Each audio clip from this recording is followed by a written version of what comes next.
창립총회를 여기서 할 예정입니다. 그걸 한 9월쯤으로 예상하고 있는데요. 이제 일본에서도 많이 오시고, 그때는 초전문가들, 진짜 이 세계 평화를 위해서 종교가 어떻게 해야 되느냐에 대해서 아마 이제 한일 최고의 학자들이 거의 다 오지 않을까, 뭐 이렇게 생각을 하고 지금 여러 가지로 섭외하고 있습니다. 그래서 기대해 주시면 좋겠고요. 자, 이번 시간은, 제가 참 선전도 많이 했습니다만 대순 사상입니다. 제가 말씀 안 드려도 강중산 선생님은 그야말로 근대의 예수님이라고 뭐 소문이 나 있는데요. 아까 제가 이 말씀을 드리니까 선생님께 예수님이 아니고 하나님이라고. 중산 선생님은 상제거든요. 상제실 때 예수님으로 얘기했다가 야 이거 잘못 말했구나 이런 생각이 들었는데, 아마 이제 오늘 그 김영진 선생님, 저는 사실 초면입니다. 근데 대진대학에서 추천을 해주셨어요.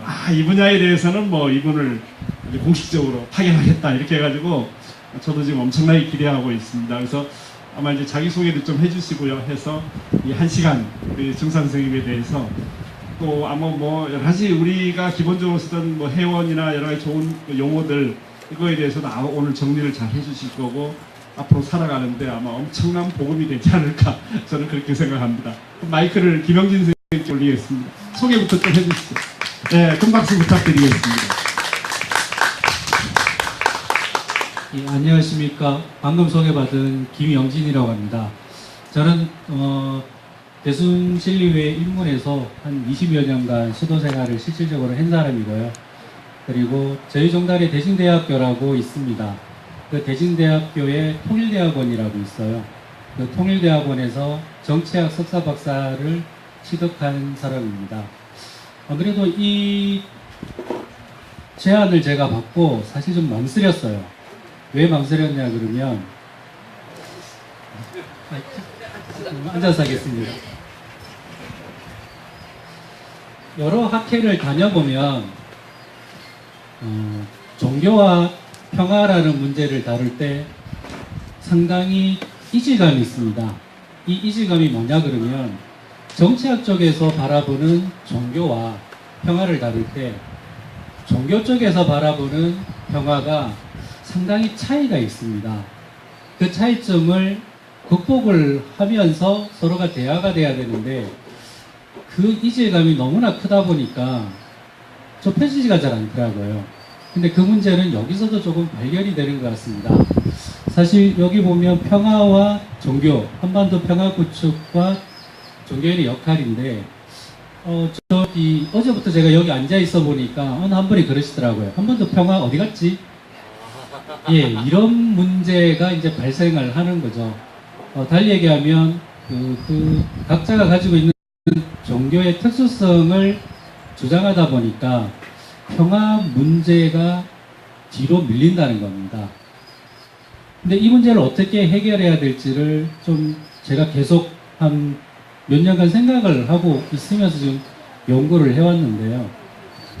가장 중요한 건 이런 것 같습니다. 사실 서양에서 평화 개념을 만들고 지금 정착을 할 때, 개념을 정리화할 때 사실은 종교적 가르침을 바탕으로 시작했습니다. 그런데 달리 저희 서양에서 그런 노력을 할 때 동양에서는 과연 하고 있었는가? 하지 않았다는 거죠. 근데 지금 이런 대회가, 이런 노력들이 그 시작이라고 저는 판단을 합니다. 달리 얘기하면 서양에서의 세련된 그런 평화의 개념들을 현재 우리도 만들어야 된다는 거죠. 기성종교도 노력을 해야 되겠지만 특히 한국의 어떤 신종교들이 힘을 합쳐서 그런 평화 개념들을 현재에 맞는 개념으로 다시 만들어야만 한반도 평화 개념에 적용할 수 있지 않을까 싶습니다. 그래서 단지 저희 대순사상에 나타난 평화 개념을 설명해 드리기보다는 먼저 여기 있는 분들이 평화에 대한 개념, 국제사회에서 보편적으로 쓰고 있는 평화의 개념이 무엇인지를 먼저 좀 가르쳐 드리고 난 다음에 과연 저희 사상이 가지고 있는 평화 개념이 국제사회에서도 통용될 수 있는 평화 개념으로 정착할 수 있을지에 대한 개념으로 제가 한번 추려봤습니다. 제 논문을 보면 몇 페이지죠?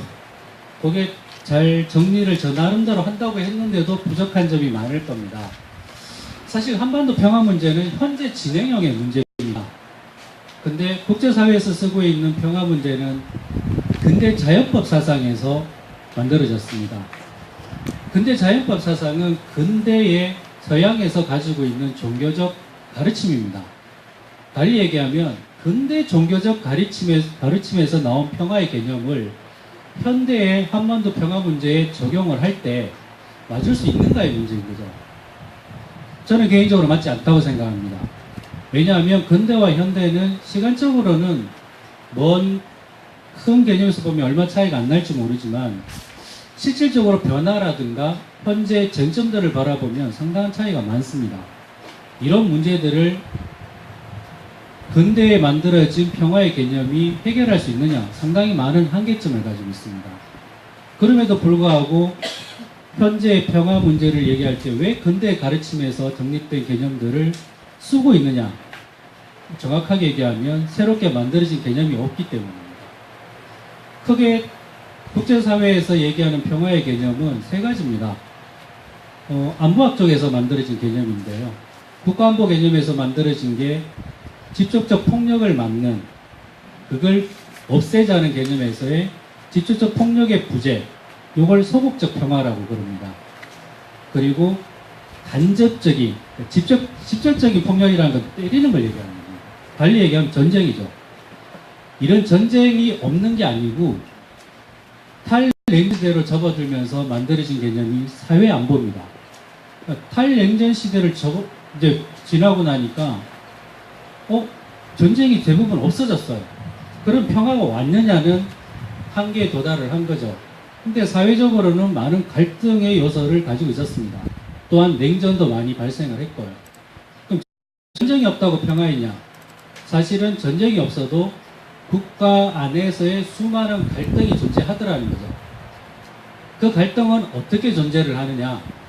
대부분 구조 문제로 발생을 합니다. 그 구조적인 폭력 또는 구조적인 갈등을 없애는 걸 사회 안보라 그러는데요. 그 안보 개념에서 나온 게 적극적 평화입니다. 이 적극적 평화 개념은 앞에 많은 분들이 어떤 얘기를 했냐면 이런 얘기를 했죠. 패권 국가 또는 힘의 원리, 힘의 논리, 또 핵 문제, 이런 것들이 사실은 소극적 평화를 다루는 개념입니다. 핵의 억제 또는 핵 제재, 이런 단어들이 사실은 소극적 평화에서 다루는 현실주의적 개념이고요. 반대로 경제적인 불균형의 균등 또는 갈등의 해소 또는 강대국가의 약소국 간에 보이지 않는 그런 위계구도, 이런 걸 얘기하는 게 바로 사회안보 개념에서의 적극적 평화를 얘기하는 겁니다. 직접적으로 사람을 때리진 않지만 사실 미국과 우리 사드 문제는요, 사실 두 번째 문제입니다. 사회안보 개념이에요. 어제 이찬수 박사께서 얘기하신 게 정확합니다. 사실은 이 사드는 우리 정부가 설치를 했다기보다는 미국이 중국을 제재하기 위해서 설치를 한 겁니다. 그럼 미국이 중국을 제재하기 위해서 중국에 설치하거나 미국에 설치하지 왜 우리나라에 설치하느냐? 우리가 미국의 그 의도를 무시하고 반대할 수 있는 힘이 없는 거죠. 이게 미국과 우리나라가 가지고 있는 구조적인 문제라는 거죠. 이런 문제를 바탕으로 다루는 게 사회안보 개념에서의 적극적 평화입니다. 또 하나 새롭게 요즘 개념화되고 있는 게 인간안보론 개념입니다. 그러니까 개인안보죠. 여기 참 재밌습니다. 개인안보론은 어떤 거냐면요, 인간의 인권을 다룹니다. 그러니까 자세히 보시면 첫 번째 평화, 1세대 평화는 국가 대 국가의 개념을 다뤘어요. 그 다음에 2세대 평화는 국가의 안으로 들어와서 사회 갈등 문제를 다뤘습니다. 이걸 어찌 보면 내려온다는 개념을 쓰는데요. 국제사회에서는 확대된다는 개념을 씁니다. 기준을. 그 다음에 지금 개인 안보로 내려왔을 때는 국가 사회가 아닌 개인을 다룬다는 거죠. 이 개인을 다룰 때 그럼 어떤 게 평화라고 주장을 할 것인가? 바로 인권 개념을 다룹니다. 더 정확하게 얘기하면 인권에서도 인간의 존엄성적인 개념이에요. 또 쉽게 얘기하면 생명권 또는 그러니까 생명과 관련된 모든 겁니다.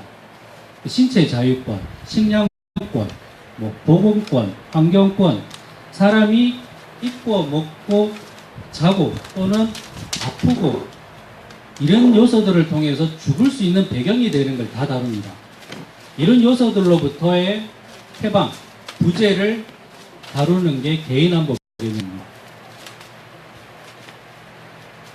요 세 가지가 국제사회에서 가지고 있는 가장 핵심적인 평화의 개념들입니다.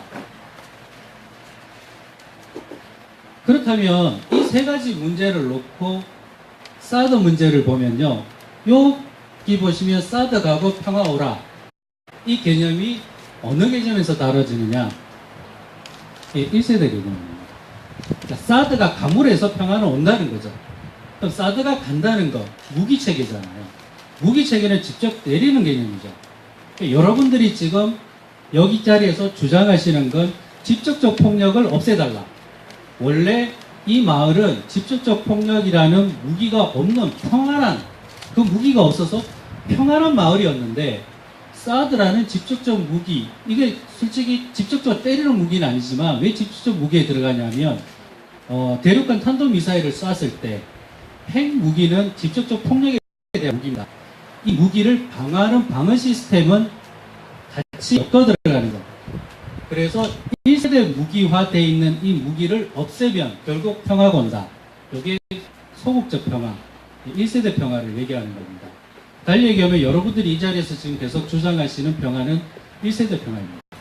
하지만 이 사드는요, 1세대 평화와 2세대 평화가 플러스되어 있습니다.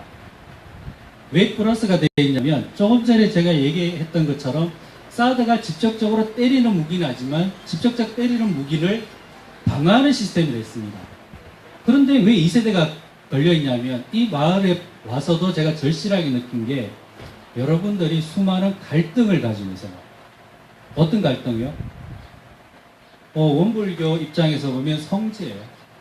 이 중요한 성지에 사드가 와서 원불교를 사드가 때리거나 또 원불교가 우리나라를 때리기 위해서 배치가 된 건 아니지만 수많은 남남 갈등을 유발했습니다. 또 한 가지 문제가 중국을 향해서 배치를 하다 보니까 중국이 우리나라를 대상으로 경제 제재가 들어왔습니다. 그것도 아주 세게 들어왔어요. 여러분들 잘 못 느끼실지 모르는데 1차 제재가 들어왔을 때는 물건을 팔지를 못합니다. 수입, 수출이 금지되죠.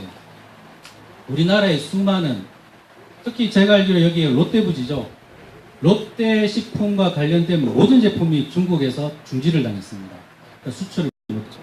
그러다가 2차 제재까지 강행이 됐습니다. 2차 제재가 뭐냐 그러면요. 중국에 특정화되어 있는 개념들을 우리가 수출을 못할 뿐만 아니라 거기 있는, 그러니까 이미 수출되어 있는 제품들이죠. 예, 그거를 상품화시켜서 팔지를 못하는 거예요. 2차 제재까지 들어왔습니다. 그래서 우리나라에 있는 수많은 기업들이 거기에 특히 제일 심했던 게 화장품일 겁니다. 왜냐하면 화장품이라는 게 유통기간이 있지 않습니까? 유통기간이 있는 제품을 갖다가 풀지를 못하고 이동을 못하고 막아버린다면 그 자리에서 유통기간이 지나서 다 폐기 처분해야 됩니다. 이 정도로 굉장히 세게 들어와서 아마 저희 나라의 경제적인 문제가 아주 심각하게 발생한 걸로 알고 있습니다. 이런 2차적인 구조적인 갈등을 유발하기 때문에 사드는 1차적 평화 개념과 2차적 평화 개념이 합쳐져 있는 개념입니다. 또 하나가 뭐냐 그러면요. 사드는 3차적 개념의 간접적인 요소를 가지고 있습니다. 직접적이진 아니지만. 왜 이런 얘기를 드리냐면요. 현재 여러분들이 어디 앉아 있느냐, 여기 앉아 계세요. 왜? 이 문제를 해결하기 위해서. 근데 이 문제를 해결하기 위해서 앉아 계실 때 직접적인 생존권과 상관이 없다고도 할 수 있지만 간접적으로 경제적 활동이라든가 여러분의 생업, 그러니까 생활권을 그러니까 평화롭게 또는 풍요롭게 할 수 있는 시간을 여기에 간접적으로 투여를 하고 계시지 않습니까? 이런 3차적인 간접적인 평화의 개념까지 묶어 들어가는 게 사드였다는 거죠. 이 사드를 갖다가 없애는 방법이 무엇이냐? 예, 이거를 여러분들이 지금 여기서 많이 광고를 하고 계시지 않습니까? 달리 얘기하면 평화 문제를 정확하게 개념적으로 정립하지 않고는 해결하는 방법이 어찌 보면 약간 형이상학적인 개념으로 둥글하게 넘어갈 수 있다는 겁니다. 조금 더 상세하게 설명을 하면요.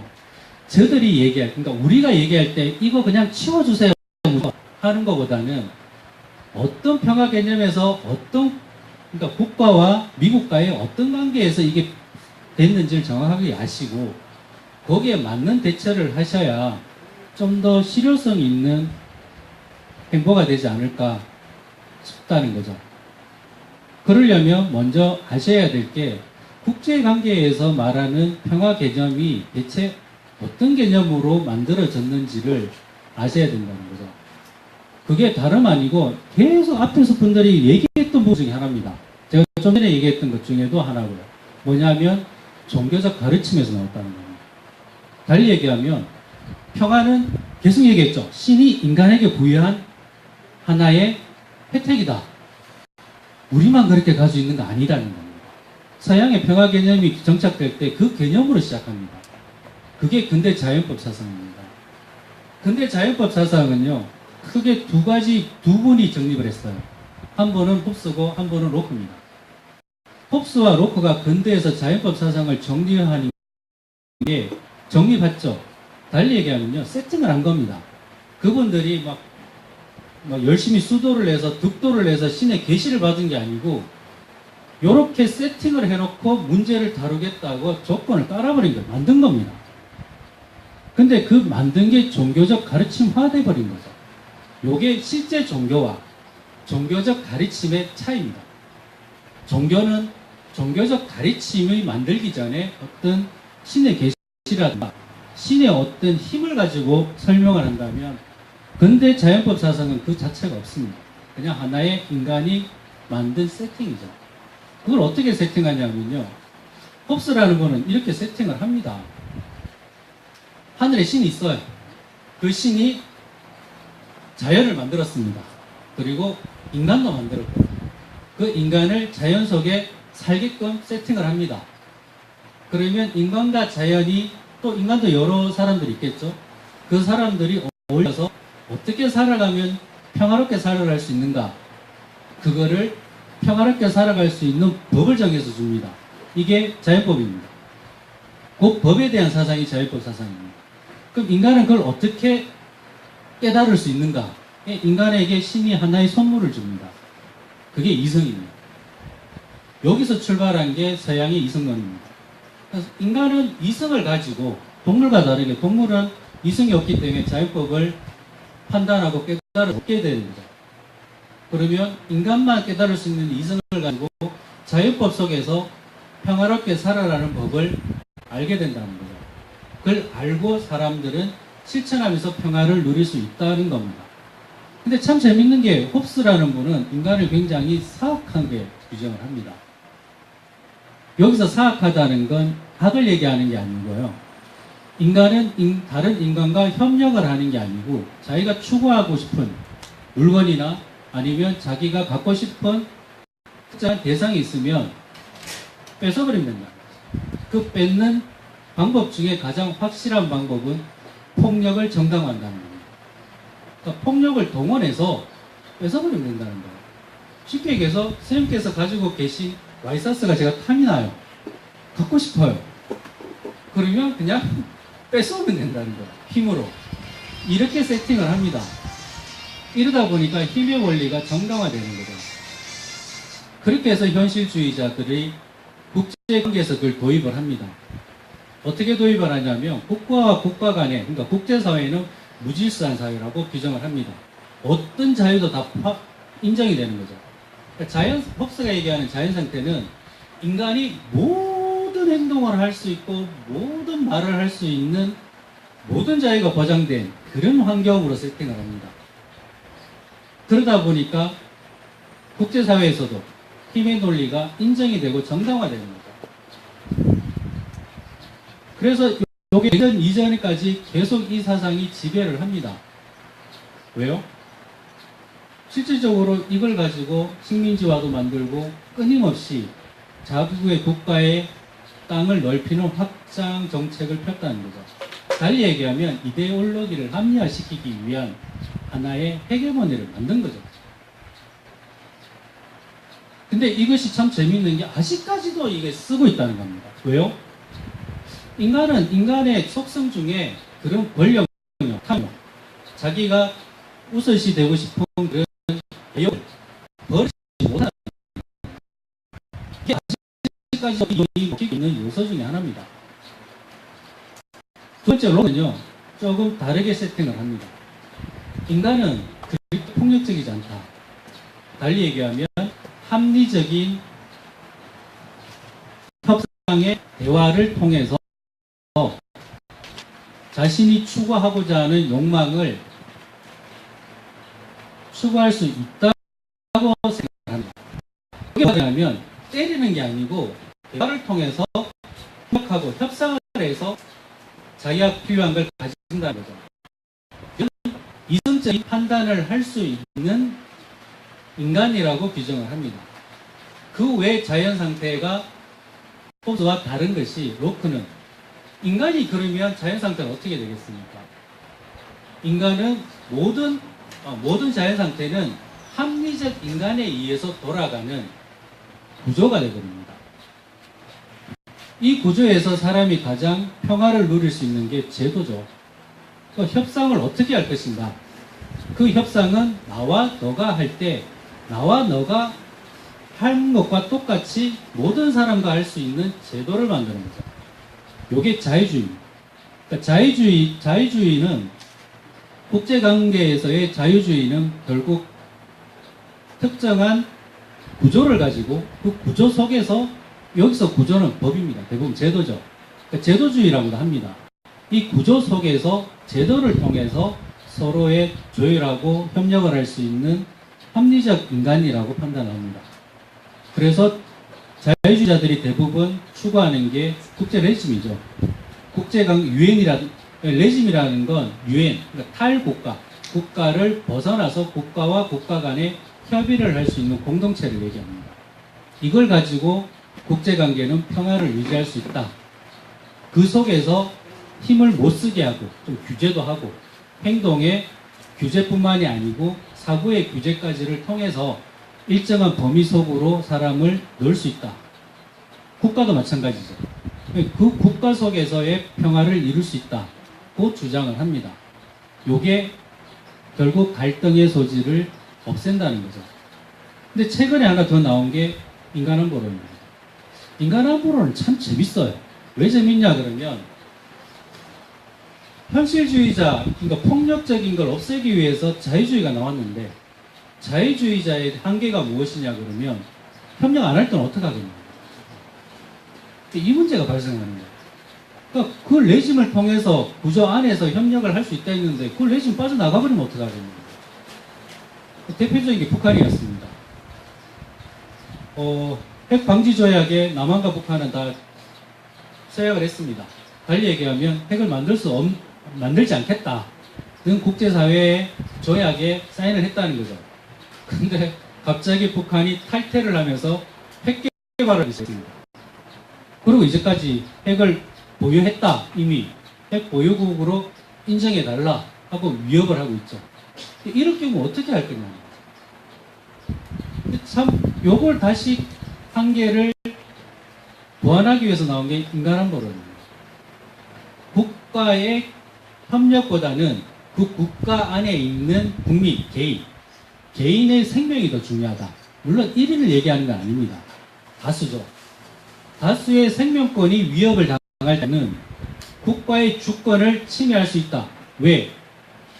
그 국민, 개인의 인간은 하늘이 만든 신의 선물이고 또 신의 조형물이기 때문에 한 개인, 그러니까 나죠. 저로 보면 하나의 인간이 신이 만든 또 다른 조형물에 침해를 한다는 건 이건 신성 불가침의 조약을 깨는 거랑 마찬가지라는 거죠.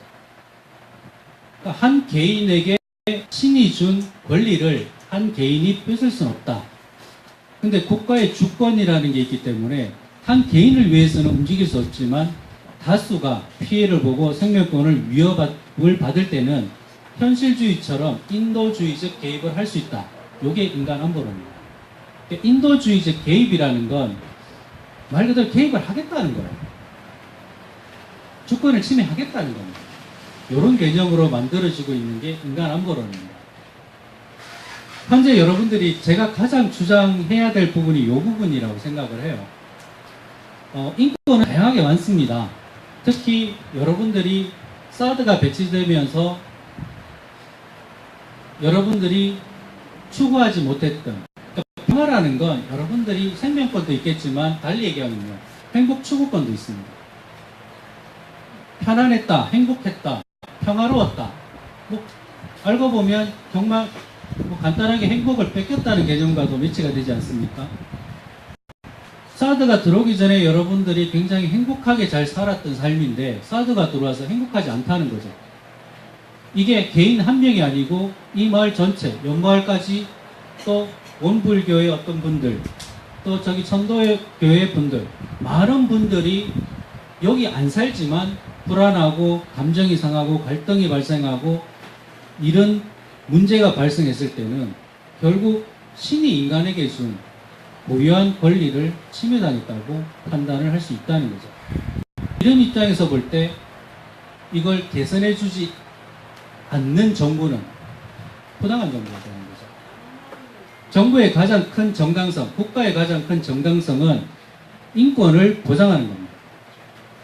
달리 얘기하면 제 얘기를 하겠습니다. 제가 이 국가라는, 대한민국이라는 국가를 선택해서 이 국민으로서의 의무, 납세 의무와 국방의 업무를 지는 이유는 이 국가가 나에 대한 기본권, 헌법에 나오는 기본권은 다 인권입니다. 그러니까 인권을 보장해 주는 조건으로 여기는 겁니다. 달리 얘기하면 국가가 내가 누려야 할 기본권을 침해할 경우 나는 그 국가에 대해서 정당성을 부여할 이유가 있다 없다고요? 없다가 됩니다. 예. 달리 얘기 그렇게 해서 선택하는 게 이민을 가거나 아니면 이민 가기 전에 왜 이렇게 정당하지 못한 행동을 하느냐, 국가가 나에 대해서 피해를 주느냐 하고 시위를 하는 거죠. 알려야 된다는 거죠. 주장을 한다는 거죠. 현재 여러분은 그걸 하고 계신 거예요. 그렇지 않습니까? 예, 사드라는 게 단지 그냥 무기를 치우라는 게 아니죠. 그건 1차적인 개념이고, 둘째는 무기 때문에 내가 피해를 본다는 거죠. 그 피해를 국가는 하면 안 되는 거죠. 근데 국가는 했어요. 그러니까 그 정당성이 깨져버린 거예요. 그래서 여러분들은 국가 정당성을 다시 회복해라. 나에게 대한 인권을 보장하라고 주장을 하시는 게 마땅하다는 거예요. 달리 얘기하면 제3세대 평화를 여러분들은 주장하시는 게 가장 현재로서는 효율성이 있다는 겁니다. 현재 평화 국제사회에서 얘기하고 있는 평화 개념은 크게 이 세 가지입니다. 이 세 가지를 저희 대순 사상에서는 어떤 평화를 가지고 있느냐? 사실 다 가지고 있습니다. 더 정확하게 얘기하면요, 아주 원론적으로 시작합니다. 이 원론적인 게 뭐냐 그러냐면요, 결국 평화는 수많은 여기 강의를 하셨던 분들이 주장했듯이 신에게서 나왔습니다. 그 신에게서 나온 평화가 저희는 선천과 후천을 얘기를 합니다. 선천에서는 상급적인 원리로 평화가 규정이 됐다면 저희는 상생적인 평화를 부르짖습니다. 다시 얘기 드리면 상급적인 평화 개념에서 만들어진 이론들은 일시적인 평화는 주장할 수 있지만 지속적이고 연구 가능한 평화는 불가능하다는 겁니다. 그 이유는요, 첫째 이렇습니다. 1세대 평화로 얘기를 하면요, 1세대가 그러니까 둘 다 무기를 가지고 힘의 논리로 평화를 주장할 수 있는 건 하나밖에 없습니다. 힘의 균등이에요. 힘의 균등이 뭘 얘기하냐면, 요즘 최근에 많이 주장들 하는데요. 북한이 핵했다. 그럼 힘의 균형을 이루려면요, 우리도 핵 개발해야 된다는 거죠. 많은 사람들이 얘기하고 있죠. 핵 개발해야 된다. 아니면 그 핵을 못 쓰게 해야 되는 거죠. 그 개념에서 나온 게 방어 시스템, 가장 확실한 건 뭐다고요? 해구산. 미국을 통한 해구산이었습니다. 해구산 정책이 뭐냐 그러면요. 이런 거예요. 북한이 핵을 쏘았습니다. 그럼 우리는 우산이니까 비를 피하듯이 우산을 막아주겠다는 거죠. 달리 얘기하면 올라오기 전에 때려버리겠다. 해치 열면 못 날라오게. 두 번째요. 참 애석하게도 싸더니 날라왔으면 그러면 올라왔으면 어떡할 거냐. 1차적으로 제재 못했으면 공중에서 싸도록 요격하겠다는 거죠. 그리고 요것도 실패했다. 그럼 3차 맞았다는 거죠. 맞았을 때는 어떻게 하겠느냐. 미국의 핵으로 북한을 전멸시켜버리겠다. 이게 핵 우산 정책입니다. 사실 정확하게 얘기하면요. 핵 우산 하나면 되죠. 이미 사드 우리 쪽에 없어도 미국은 그 세 가지를 다 가지고 있고 이미 전략적으로 돼 있습니다. 근데 굳이 되어 있는데 왜 사드를 또 배치했느냐? 정치학계에서는 대부분 이렇게 얘기합니다. 이건 심리적 안정정책이었다. 그러니까 개인이, 국민이 가질 수 있는 하나 더 구축하면서 심리적으로 이러면 좀 더 안정이 되겠지 하는 그 이상의 효과는 없다는 겁니다. 근데 문제는요. 여기 있죠. 그 심리적 안정을 하나를 더 얻기 위해서 수많은 남남 갈등을 만들어 버렸습니다. 그리고 우리나라와 중국 간에 경제 제재를 만들어 버렸죠. 이런 불합리한 상황을 많이 만들면서 갈등 요소죠. 다양한 갈등 요소를 만들면서 굳이 사드를 배치할 이유가 있었느냐? 뭐 그래도 있다, 없다고 얘기를 합니다. 많이들. 근데 저는 개인적으로 이렇게 생각합니다. 만들 이유 없죠. 없으니까 이 자리에 왔을 거 아닙니까? 왜요? 핵 우산이면 됩니다. 핵 우산 정책이면 되는데 이렇게밖에 사드를 배치할 수 없었던 게 결국 우리나라가 힘이 없었습니다. 2차적인 갈등. 미국과 우리나라와 정부와의 갈등을 만들어버리면 사실 우리는 굉장히 불리해지죠. 왜냐하면 여러분들 텔레비 봐서 아시겠지만 한반도 평화 문제 얘기할 때 남북 간 대화로 절대 못 풉니다. 그리고 수도 없이 북한에 휘둘리는 걸 봤을 거예요. 가장 북한에 휘둘리는 주 원인이 뭔지 아세요? 북한은 기다리면 되고 우리는 조급하다는 거죠. 좀 더 세부적으로 얘기하면요. 문 정부가 끝나기 전에 자기의 성과를 내야 되는 정부고요. 그래야 다음 선거 때 영향을 미치죠. 북한은요. 들어보고 별로 마땅하지 않아요. 그럼 그래 하는 척 하면서 어떻게 해요? 다음 정부를 기다리면 됩니다. 너 정부 끝나고 나면 다음 정부에서 무슨 얘기할까 들어보고 그게 더 좋으면 가는 거고요. 자기 입맛에 안 맞으면 또 기다리면 돼. 그래 뭐 해보자 하고 원조 받고 이익 추구하면서 기다리면 또 정부 바뀝니다. 이걸 몇십 년 해왔어요. 그러다 보니까 신뢰성을 잃어버렸죠. 국제사회에서. 우리나라뿐만이 아니고. 그런데도 불구하고 현재 문정부는 바빠요. 좀 있으면 또 선거 있지 않습니까? 더 바쁘죠. 그러니까 어쨌든지 평화 문제를 내가 주도해서 하려고 합니다. 그러니까 남한 주도하에 평화 문제를 해결한다고 계속 신문에 나오죠. 하지만 실질적으로 보면요. 우리 주도 아니죠. 미국 주도입니다. 미국 주도로 의해서 진행되기 때문에 우리가 미국의 눈치를 볼 수밖에 없다는 거죠. 미국 주도가 아니고 우리 주도면 눈치 볼 이유가 없지 않습니까? 제가 판단하건대 우리 주도가 됐다면요. 여기 사드 배치 안 합니다. 할 이유도 없고요. 왜요? 우리가 그냥 테이블에 앉아버리면 되는데 할 거 없죠. 근데 뻔히 알면서 사드가 왜 배치됐다고요? 미국이 하라니까. 우리 주도가 아니라는 거예요. 이런 문제들이 국제사회에서 지금 발생하고 있다는 거죠. 이런 논의들을 갖다가 할 때 그냥 하는 게 아니고 이론을 바탕으로 합니다. 좀 전에 얘기했던 어떤 평화의 문제냐에 가지고 접근을 한다는 거죠. 근데 우리는 그 접근을 잘 모르고 있어요. 여기 분들도 그런 거고. 더 정확한 건 그게 종교적 가르침에서 나왔다는 걸 모르고 계시더라고요. 달리 얘기하면 원불교에서 가지고 있는 평화 사상에서 현대 한반도 평화 문제를 해결할 수 있는 가르침이 나올 수 있다는 거죠. 물론 그 생각은 저도 하고 있습니다. 저희 종단에서도 그런 평화 문제를 해결할 수 있는 요소가 나올 수 있다는 거고요. 그걸 지금 저는 얘기를 할 거고요. 다르면 우리도 나올 수 있고 원불교에서도 나올 수 있는 이런 요소들을 서로 만나서 대화하고 또 서로 조율해서 정말 한반도가 지속 가능한, 일시적이지 않고 지속 가능한 평화의 이론을 만들 수 있다는 거죠. 이 대회의 목적이 그거라는 걸 제가 듣고 결심을 했습니다, 사실은. 한 명의, 이 나라의 한 명의 정치학자로서 이 문제는 정말 중요하다. 이 시대에, 좀 더 솔직히 얘기하면 부끄럽죠. 왜 이런 발의를 제가 못했을까? 달리 얘기하면요, 이런 발의를 해준 원불교가 굉장히 고맙죠. 감사하고. 이런 대화를 통해서 새로운 한반도, 그러니까 현재죠. 근대가 아니고 현재의 평화를 정착할 수 있는 이론을 정립하는 게 가장 소중하다고 저는 생각을 합니다. 그런 의미에서 대순사상을 보면요. 띄워놓으셨네요. 대순사상은 좀 전에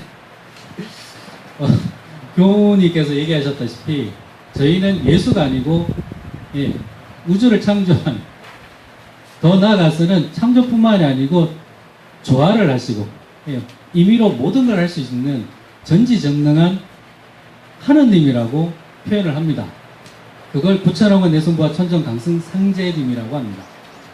상제라는 표현은요, 옛날 조선시대부터 하느님의 대표적인 명칭으로 써왔습니다. 특히 궁중에서 뭐 기우제라든가 어떤 천제를 지낼 때 누구를 대상으로 하냐면 상제님을 대상으로 지냈습니다. 그냥 하느님의 또 다른 표현입니다. 그 상제님께서 인세에 내려오셔서 뭘 했느냐?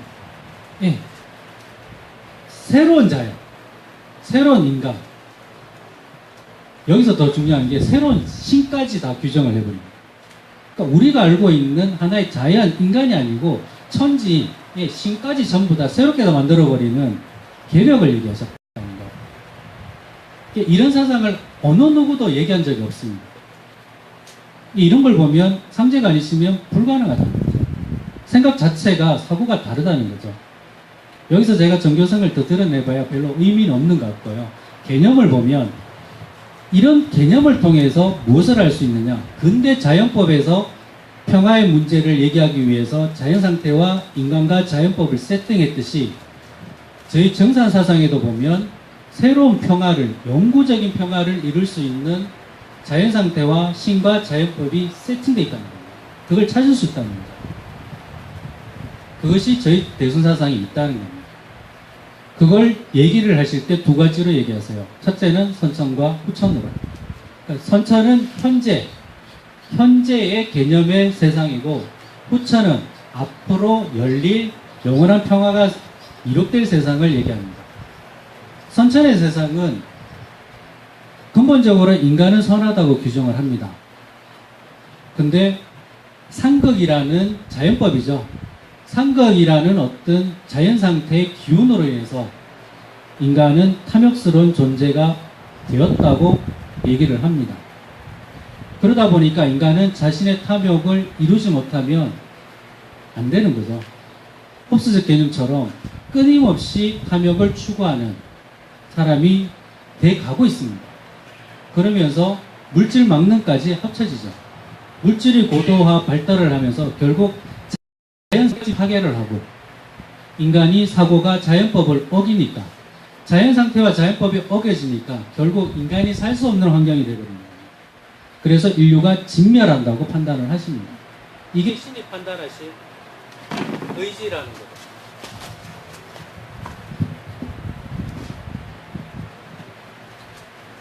이런 선천을 상제님께서 오셔서 천지 공사를 하세요. 천지 공사를 통해서 자연 상태를 뜯어 고쳐버립니다. 하늘도 땅도 새로운, 그러니까 이 세상이 아니고 평화가 정말 유지될 수 있는 환경으로 재세팅합니다. 이게 중요한 거죠. 서양에서 얘기했던 자연 상태의 인위적인, 사람의 인위적인 세팅이었다면 대순사상에 나타나는 자연 상태는 신이 직접 내려와서 실제로 세팅을 한다는 겁니다. 그러니까 우리가 알고 있는 하나의 자연, 인간이 사고가 자연법을 어기니까 자연상태와 자연법이 세팅되니까 결국 인간이 살 수 없는 환경이 되거든요. 그래서 인류가 진멸한다고 판단을 하십니다. 이게 신이 판단하신 의지라는 거죠. 그러니까 인간이 가상적으로 세팅을 하는 게 아니고 전지전능한 하나님이 인생에 내려오셔서 실제로 세팅을 한다는 거죠. 이게 차이점입니다. 그리고 인간을 어떻게 만드느냐? 신적인 존재로 만드신다. 부처님은.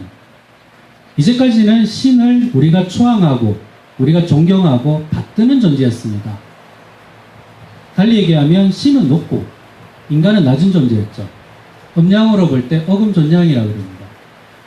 이 어금존양의 세상을 일음일량을 통해서 정음정량, 균등하게 만드는 거죠. 신과 같은 존대받을 수 있는 인간, 이 인존사상을 말씀하십니다. 그러면 인간이 어떻게 신처럼 존중받을지? 예, 신과 인간을 같이 합의를 지켜버립니다. 신이 조화를 지켜버립니다. 뭐 영화 보면 이런 거 나오지 않습니까? 인간이 신과 사랑을 나누고 난 다음에 반신반인의 인간이 나오죠. 모르겠습니다. 그런 존재인지 저도 아직 정확하게 개념을 어떤 형태라고 얘기는 못 드리겠는데 저희 사상에서는 이렇게 이야기합니다. 신이 인간의 몸으로 들어와서 인간과 합의를 됩니다. 그러면서 인간이 새로운 신인조화의 인간이 되면서 신의 능력을 발휘하게 됩니다. 그러니까 달리 얘기하면 우리나라가 가지고 있는 게 범신론이라면 비가 오는 신이 있고 천둥이 신은 신이 있고 다 다르지 않습니까? 그런 신이 돼버리는 거죠. 그런 능력을 제가 만약에 비를 내릴 신이다. 여기 와서 지금 비가 내려라고 얘기하면 내려버리는 신적인 존재가 된다는 거죠. 그런 능력을 발휘하는. 하지만 제 임의로 발휘하는 게 아니고 인간의 기본적인 속성이 다 없어진 우주가 하나로 천지 만물이 하나로 인간과 신과 자연 상태 모두가 조화를 이룰 수 있고 평화를 누릴 수 있는 상태에서의 조화를 능력을 발휘한다는 거죠. 거기에 맞지 않는 조화는 의미가 없다는 겁니다. 이게 저희 사상의 핵심입니다. 달리 얘기하면 이런 거죠. 여기에 사드가 배치되어 있어요. 근데 사드가 여러분들의 수많은 갈등 문제를 발생했지 않습니까? 이런 갈등 문제는 존재할 수 없는 게 되죠. 그러면 후천에서는 이런 일 자체가 벌어지면 안 된다는 겁니다. 달리 얘기하면 사드는 철거해야 되는 거죠. 어떠한 갈등도, 어떠한 개인의 희생도 또는 손해도 입히면 안 된다는 거죠. 인간을 존중하는 기본권하고 저희 인존사상하고 조금 다른 게 뭐냐 그러면 기본권은 신이 준, 인권은 이런 개념입니다. 신이 인간에게 부여한 권리입니다. 달리 얘기하면 인간이 신에게 받은 권리예요. 저희 인존사상은 신입니다. 그러니까 인간이 신처럼 존대가 되어버리는 겁니다. 그래서 제 개인적으로 볼 때는 인존사상의 시작은 인권의 존중입니다. 저는 그렇게 보고 있습니다. 이 인권의 존중의 최고의 지향점이 인존이라고 저는 말하고 싶습니다. 인간이 하나의 기본권을 바탕으로 점점 발전하고 확대되고 늘어나서 어디까지 신에게 존중받는 데까지 개념이 확립되고 보장이 된다면 그때부터는 인존사상이라고 저는 말할 수 있을 것 같습니다. 이런 사상을 배경으로 남북관계를 푼다면 한반도의 영원한 평화가 이루어질 거라고 판단합니다. 그 지금 얘기한 인존사상의 가장 핵심적인 어떻게 이룰 거냐는 거죠. 이게 해원상생입니다. 저희는 상생이라는 말은 많이 들어보셨을 겁니다. 뭐 정치, 요즘 경제, 뭐 사회, 문화 다양하게 상생이라는 말을 쓰는데요. 저희가 얘기하는 상생은 크게는 해원상생과 보훈상생으로 나눠집니다. 근데 요 중에서 해원상생을 저는 설명할까 합니다. 해원상생은요, 해원과 상생이란 말이 합쳐진 겁니다. 해원은 뭐냐 그러면 원을 푼다는 거예요. 원은 어떤 개념이냐면 두 가지로 나눠질 수 있을 것 같습니다. 첫째는 원한이나 원망이죠. 남에게서 오는, 그러니까 주체가 밖에서 들어와서 내가 속이 상하거나 아니면 뭐 화가 나거나 아니면 피해를 입었거나 이렇게 만들어지는 원한, 원망이겠죠. 반대로 안에서 발동하는 것도 있겠죠. 내가 뭘 원하는 걸 갖다가 이루고 싶은데 이루지 못했을 때 오는 그런 감정들, 그걸 원이라고 합니다. 한자로 보면요, 저기 나오네. 한자로 보면 민머리에 토끼토자입니다. 덮을 멱자죠. 저게 무슨 뜻이냐면요. 토끼가 울타리에 갇혀있는 모양이에요. 자기 마음대로 뛰어놀아야 될 토끼가 울타리에 갇혀있으면 얼마나 답답하겠습니까? 그것도 좀 큰 울타리면 괜찮겠죠. 근데 아주 작은 울타리예요. 요만한 울타리에 토끼를 딱 가다 놓으면 토끼가 얼마나 답답하고 힘들겠습니까? 그러면 원이 생기겠죠. 나가고도 싶고 또 자기를 가둔 사람이 원망스럽기도 할 거고 자기가 지금 배고파서 저기 가서 저 풀을 뜯어먹어야 되는데 못 먹으니까 속상하기도 하고 이런 원들을 갖다가 푼다는 거죠. 회원은. 여러분들이 지금 원을 가지고 있지 않습니까? 실제로 사드가 배치가 되고 난 다음에 이 원을 풀어야 된다는 거죠. 이 원이 풀리지 않고 상생을 할 수 있겠습니까? 없습니다. 그러니까 회원 상생의 가장 핵심적인 건 회원입니다. 회원을 해야지만 상생적 관계가 되죠. 회원을 하지 않고는 상생적 관계가 되지 않습니다. 근데 저희가 얘기하는 회원은 한 가지 틀린 점이 있습니다. 무엇이냐 그러면 나만 회원하면 되나? 의 문제인 거죠. 내가 회원을 했을 때 내가 회원하는 것 때문에 상대가 회원이 되지 않고 척이 맺혀서 오히려 원이 생기면 이건 진정한 회원이 아닙니다. 저희가 얘기하는 회원은 상대의 입장에서의 회원입니다. 그럼 서로가죠. 나만 하는 게 아니고 서로가요.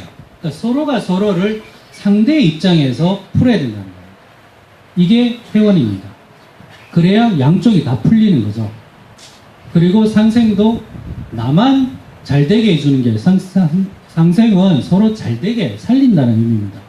그러니까 나만 남에게 살리고 상대는 나를 살리지 않으면 의미가 없습니다. 그러니까 서로가 서로를, 내가 상대를, 상대도 나를 오로지 도와주고 살리고 또는 잘 되게 해주는, 상대가 상대를 잘 되게 해주는 사상이 상생입니다. 근데 사회에서는 약간 이게 다르게 쓰이고 있는 것 같아요. 윈윈으로. 달리 얘기하면 나도 잘 되고 너도 잘 되고. 예, 좋은 게 좋은 거. 근데 이게 무슨 차이냐면요. 이게 공생관계입니다. 흔히 말할 때 윈윈 관계 또는 밖에서 얘기하는 상생은 공생적 관계죠. 공생적 관계가 뭐냐 그러면요. 한 공간에 있으면서 그 공간에 왜 있느냐. 내가 되기 위해서 그 공간에 있어요. 그러면 나만 잘 되는 게 아니고 이 공간에 있으면 상대도 잘 돼요.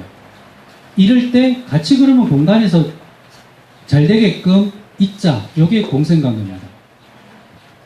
가장 쉽게 설명하면 아파트에 사시면 돼요. 개인주택에 사는 것보다 아파트에 사는 게 쓰레기 버리기도 편하고 생활이 좀 더 편하지 않습니까? 그 편리를 위해서 난 들어간 거예요. 근데 아랫집 윗집을 도와주기 위해서 들어가진 않죠. 근데 아파트 생활하면 하는 것 자체가 나도 경제적 부담이 들고 위아래도 경제적 부담이 들고 서로가 편해요. 이게 공생적 관계입니다. 저희가 얘기하는 상생은 이런 공생적 관계에서의 윈윈은 아닙니다. 좀 전에 얘기했다시피 도와주는 관계입니다. 내가 상대를 잘 될 수 있게끔 도와주는 관계고요. 상대 또한 나만 가는 게 아니고 상대도 나를 도와주는 관계가 됩니다. 이런 관계가 세팅이 기본으로 될 때 서로 원한을 풀 수 있고 상생을 실천할 수 있다는 겁니다. 이게 회원 상생의 가장 중요한 지점입니다. 이런 상생의 관계가 한반도 평화에 미치는 영향은 간단합니다. 첫째, 남북 관계에 맺힌 척을 풀 수 있다는 거죠.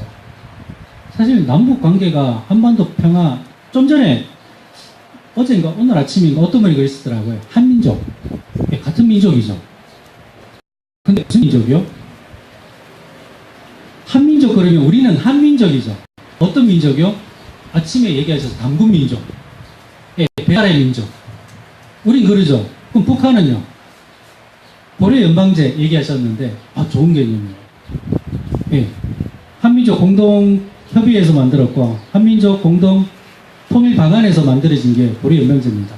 같은 민족끼리 남의 도움 받지 말고 우리끼리 잘 협력해서 통일하자. 좋죠. 정말 바랬습니다. 근데 어떤 차이가 있다고요? 우리가 얘기하는 민족은 배달의 민족이죠.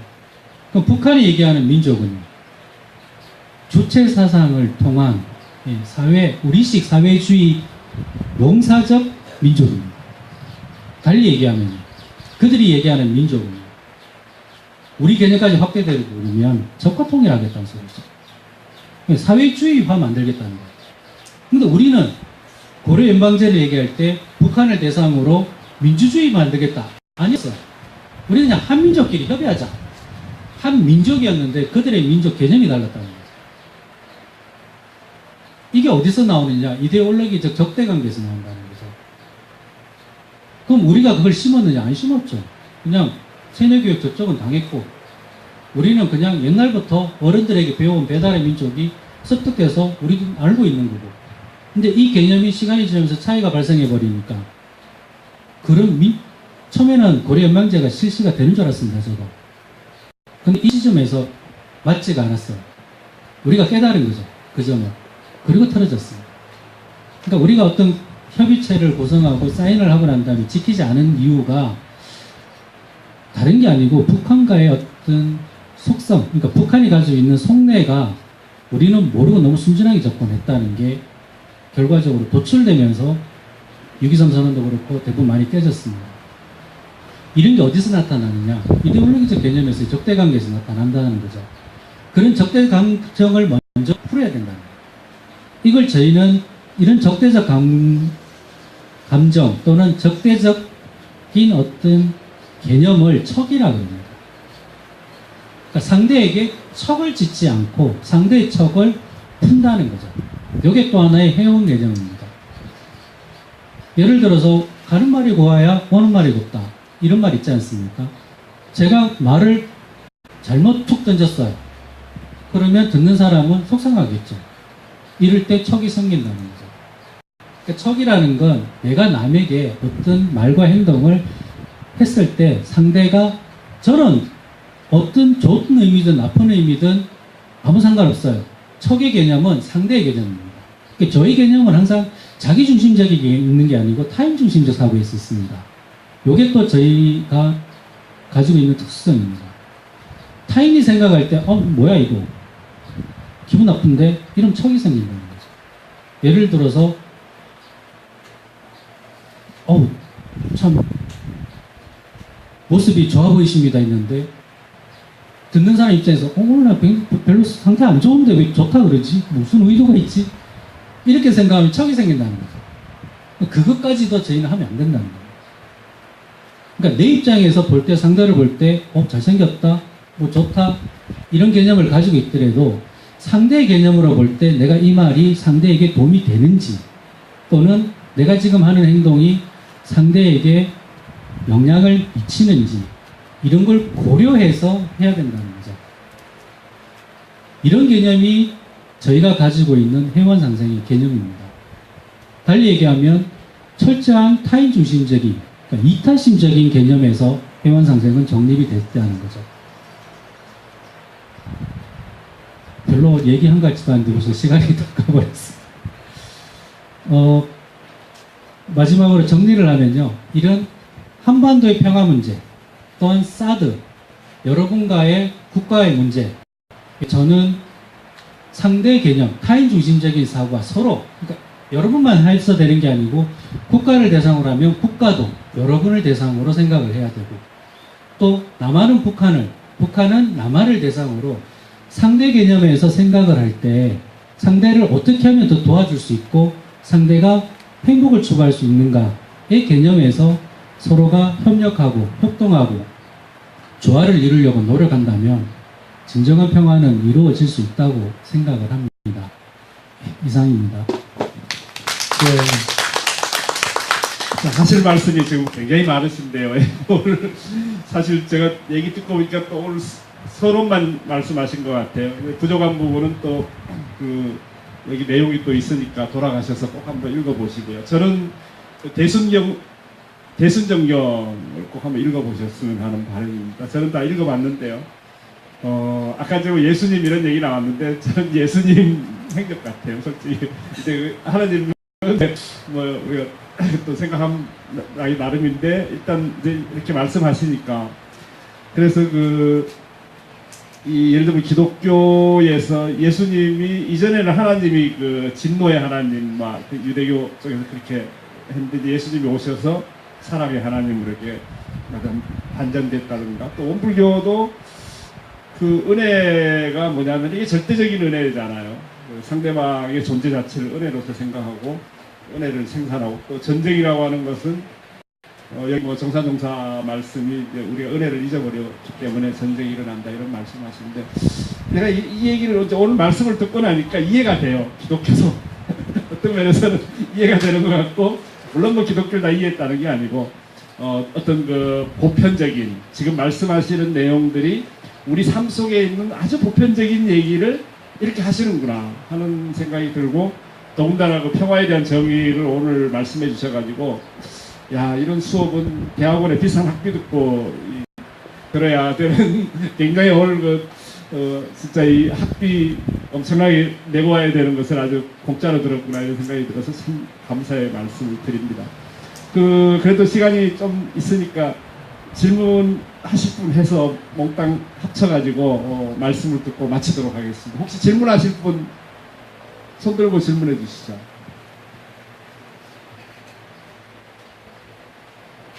예, 마이크를. 요청을 안 해주시면. 아니, 그래도 대중들을 위해서. 네, 대승진의 이재호입니다. 아까 인간 암호론에 대해서 이제 발표를 해주셨는데, 로크의 적극적 평화 이론, 홉스의 이제 소극적 평화 이론을 이렇게 말씀하셨는데, 인간 암호론이 어떤 개인에 의해서 이제 발생한 건 아니고, 그 인간 암호론이 발생하는 시라든지 아니면 어떤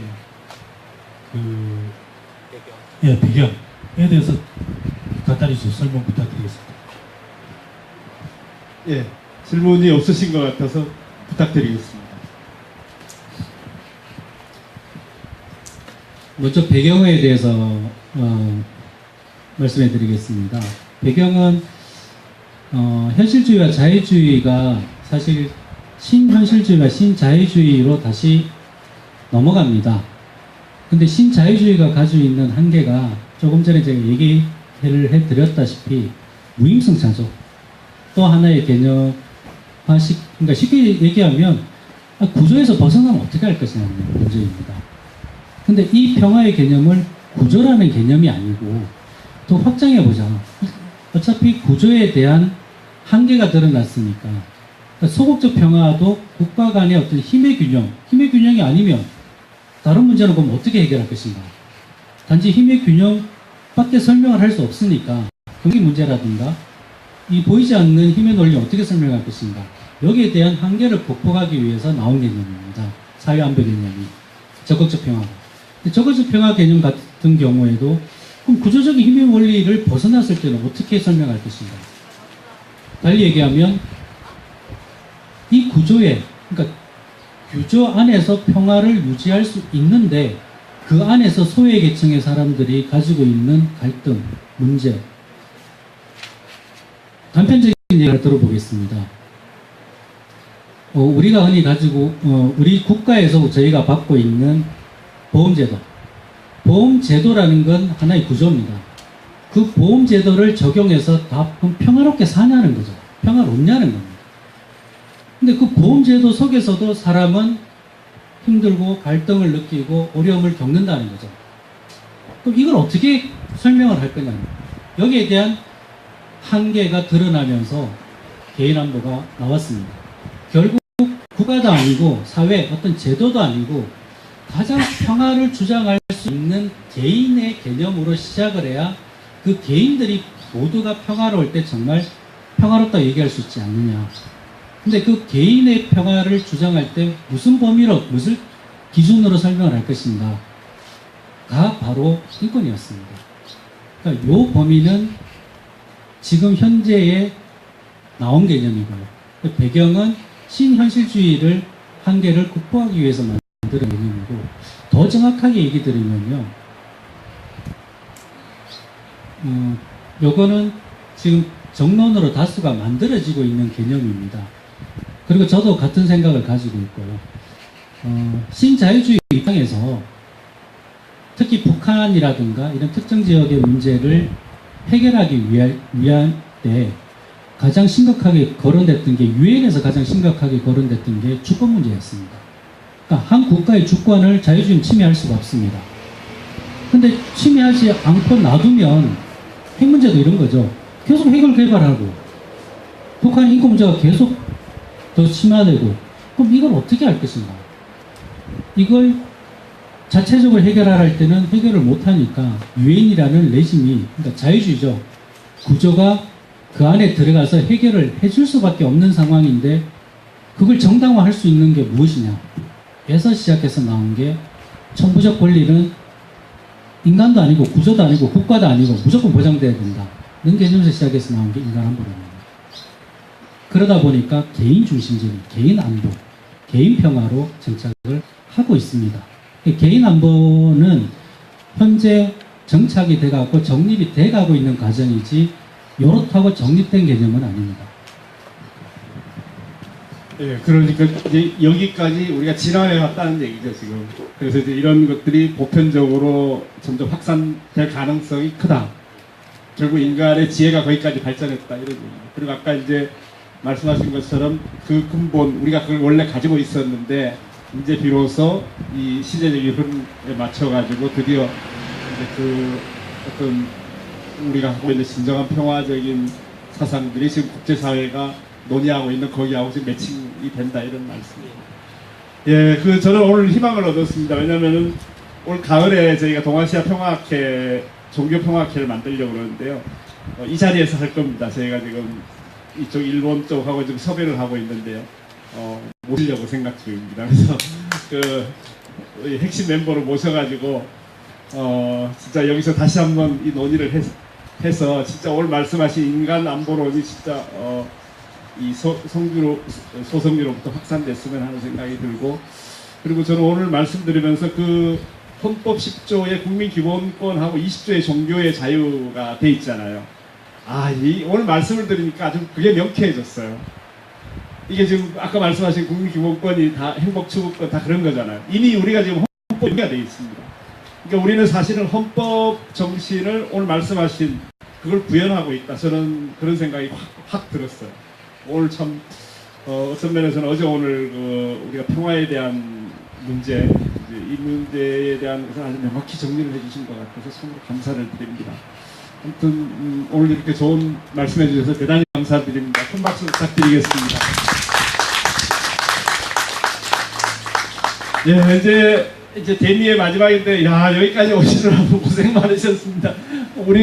저도 강의를 하고 있지만, 이렇게 연속으로 강의 10시간 듣는 게, 이건 아주 대단한 체력이고, 여기 다 싸도 막으시는 그 힘으로 앉아 계시는 것 같은데요. 아무튼, 그동안 그 학교 다니면서 공부 안 했던 거, 오늘 아주 여기서 왕창 이렇게 하시는 걸로 생각하시고, 또 이제 가셔서 그 자료집도 한번 잘 읽어보시고, 앞으로도 이제 계속 공부하면서 우리가, 그죠? 사드도 맞고 이렇게 해야 되지 않을까. 네, 그런 생각이 듭니다. 이제 마지막 시간인데요. 원불교입니다. 이제 원불교야 저도 원불교 교우입니다만은, 우리 윤광일 교수님도 추천을 받았어요. 누가 추천을 해주셨냐면 저기 앉아 계신 우리 홈타운 김도심 우리 대구 경부장님께서 추천을 해주셔가지고 제가 이제 다이렉트로 연락을 드렸는데 두말 없이 오시겠다고. 이제 한양대에 공대시죠. 공대에 계시다가 이제 은퇴하시고 아주 원불교 교무보다도 더한 교도님이신데 호가 이제 도산이십니다. 도산 안창호의 도산인데요. 저는 이제 신문으로 이분을 뵀는데 참 명쾌하시고 굉장히 내용이 좋아요. 그래서 언제 한번 뵙고 싶었는데 역시 마음을 가지니까 이 자리에서 뵙게 되는 것 같습니다. 더군다나 이 중요한 역사적인 이 장소에서 뵙게 돼서 참으로 영광이고, 여러분들도 오늘 말씀 듣고 나면은 이 원불교에 대한 새로운 이해가 생기지 않을까 이런 생각이 들고, 우리 아까 대순진례도 마찬가지고 또 대종교도 마찬가지고 우리 한국 근대 종교가 다 평화의 종교라고 하는 것을 아마 오늘 이 대미를 장식하면서 해주실 것 같습니다. 그러면은 그 도산 윤광일 교수님께 강의를 부탁드리겠습니다. 네, 반갑습니다. 사실은 저도 이제 이 사드 반대 운동에 참여를 해야 되는데 한 번 한 것 같아요. 한 번 딱. 네, 그래서 항상 미안한 마음을 가지고 있고 오늘 또 여기 와가지고 이렇게 어르신들을 뵈니까 또 1시간 동안 어르신들한테 그 1시간을 뺏는 건 아닌지 걱정스러운 측면도 있습니다. 그런데 이제 저는 뭐 어디 가서나 그냥 이렇게 아까도 말씀한 대로 명쾌하게 얘기하지 어리게 하지는 않습니다. 그런데 사실은 평화 구축과 종교의 역할에서 제일 먼저 하고 싶은 얘기는 종교는 빠지는 게 좋습니다. 종교라는 게 들어가면 이게 분쟁의 요소가 돼요. 전 세계 분쟁의 70%가 종교 때문에 일어나는 분쟁이에요. 이게 맞으면 십자군 전쟁, 뭐 지금 뭐 아랍 뭐 이게 참 이게 왜 그러냐면 종교가 칼날을 낼 때 이거는 분쟁의 요소가 있습니다. 그래서 이제 종교가 평화적으로 하려면 뭐를 해야 되냐? 두 번째는 물질 보시는 하되 정신 보시를 안 하는 게 좋아요. 그게 들어가면 또 분쟁의 요소가 됩니다. 근데 이제 세 번째 가장 좋은 거는 전체 종교가 오늘 어제쯤 한 것 같은데 연합을 해서 자기들의 칼날을 없애고 공통 분모를 가지고 할 때는 효과가 있어요. 근데 그러지 않고 각자 칼날을 내가지고 마담 이때 선교의 수단으로 쓰겠다든지 뭘 하면 이거는 깽판으로 갈 수 있는 요소가 있다는 걸 먼저 말씀을 드리고 우리 이제 저는 이제 원불교밖에 모르니까 원불교만 설명을 하는 걸로 이제 대충 하려고 합니다. 여러분들이 저기 인제에 가면 380원이 있는데 거기에 레스고 38선이라는 상징 조형물이 있는데 이게 바로 이론상으로 되어 있어요. 근데 이게 그러니까 원불교라는 게 평화의 종교인가 보다라는 것을 인제 국민은 인정한 거다 이렇게 볼 수가 있고요. 그 다음에 넘어가 볼까요? 넘어가 보시면 얼마 전에 전주에서 말하면 남원으로 이렇게 도로를 닦던 사람이 이제 건설하시는 분이 이제 이분이 뭐를 했냐 김재영 씨라는 사람이 거기 도로를 놓다 보니까 바위가 하나 딱 나왔어요. 그랬는데 이론상 바위가 나온 거야. 그러니까 이 양반이 생각할 필요도 없이 야 이거 원불교 거다 이건 장로라니까. 그러니까 이걸 그냥 팔으면은 몇백을 받을 수 있는 거를 그냥 아무 생각 없이 이건 원불교 거다. 그래서 이 이론상은 이제 자타가 공인하는 누구 거? 원불교 것이다. 그 다음에 이제 잠깐 넘어가시고요. 그래서 이제 우리 원불교에서 이론상이라는 어떤 의미를 갖느냐 하면은 여러분들이 이제 원불교의 원전은 뭐냐면 브라만교잖아요. 브라만교에는 신이 얼마 정도 있냐면 3억 3천만 명 신이 있어요. 그거를 부처님께서 몇으로 줄였냐면 3천 부처로 줄이셨어요. 전생의 천, 현생의 천, 미래의 천. 그런데 우리 이제 대종사님께서는 그 3천 부처를 하나의 부처로 줄여놓은 거. 이게 이론상이에요. 이게 그 부처 속에는 3천의 신이 갈마 있고 3억 3천의 또 신이 갈마 있어요. 그래서 성철 스님께서 3천배를 하면은 이론상을 하나 그려준 의미는 이 이론상 속에 3천 부처가 들어있다는 것을 뜻한 것이다. 나는 그렇게 생각을 해요. 그 다음에 넘어가 볼까요? 그런데 이제 중국의 송나라 자각선사께서 뭐라고 말씀하셨느냐? 고불미생견 응연일상은 석가육묘의 가섭기능견이다 이렇게 말씀을 하셨는데 이론상은 언제 있었느냐? 태초에 있었다. 우리 원불교가 처음으로 한 게 아니에요. 그런데 이게 중요한 거는 태초에 있든 언제 있든 내 거라고 주장하고 거기다가 모으는 게요. 맞으면 특허 내는 사람이 임자지. 특허를 우리가 낸 거예요. 딴 게 아니고. 그다음 넘어갈까요? 그 다음에 이제 여기 넘어가면은 그런데 이게 재밌게도 요거 한 번만 이렇게 클릭해 주실래요?